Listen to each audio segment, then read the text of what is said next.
Resistance is not always a battlefield. When we hear the word resistance, we imagine soldiers, we imagine trenches, we imagine explosions, but history tells another story. Sometimes resistance has no weapon. Sometimes resistance is a woman refusing to forget. A mother carrying a photograph of her disappeared child. A journalist documenting what others want erased. A girl going to school when someone tells her she should not. Resistance is not always about defeating an enemy. Sometimes it is about refusing to lose your humanity, your identity. For decades, the women of Kashmir have carried a burden few can imagine. Many became mothers searching for sons who never returned. Others became half-widows, trapped between hope and grief because their husbands disappeared without answers. But they did not surrender to silence. Instead, they transformed grief into testimony. Women like Parveena Ahangar turned personal loss into collective action, ensuring that every missing person remained remembered. Journalists continued documenting life even when a camera became dangerous.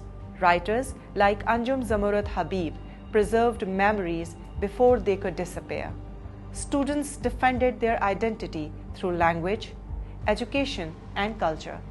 These women remind us that resistance can be memory, resistance can be documentation, and resistance can be simply refusing to allow injustice to become normal.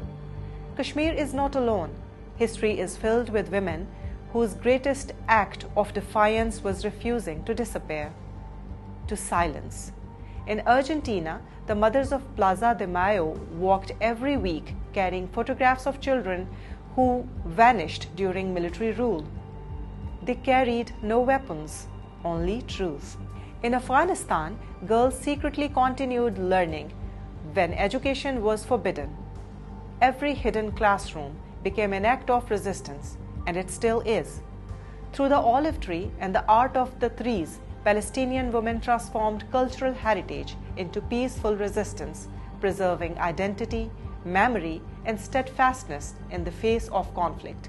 In Pakistan, Malala Yousafzai answered violence not with the revenge, but with education.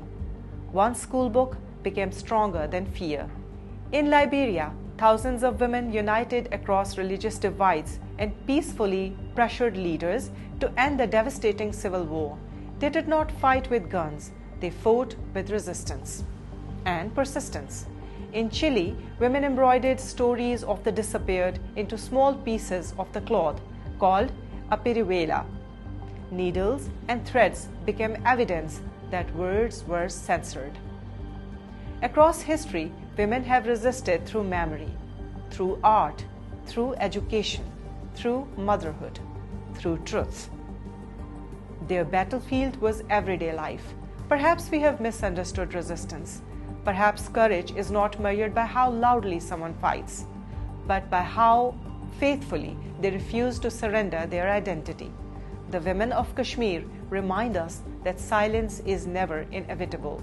Like women across the world, they show us that resistance can be found in remembering names, telling stories, raising children with hope, writing books, taking photographs, or simply refusing to let injustice define the future. Because resistance does not always mean standing on a battlefield. Sometimes it simply means standing. Thank you.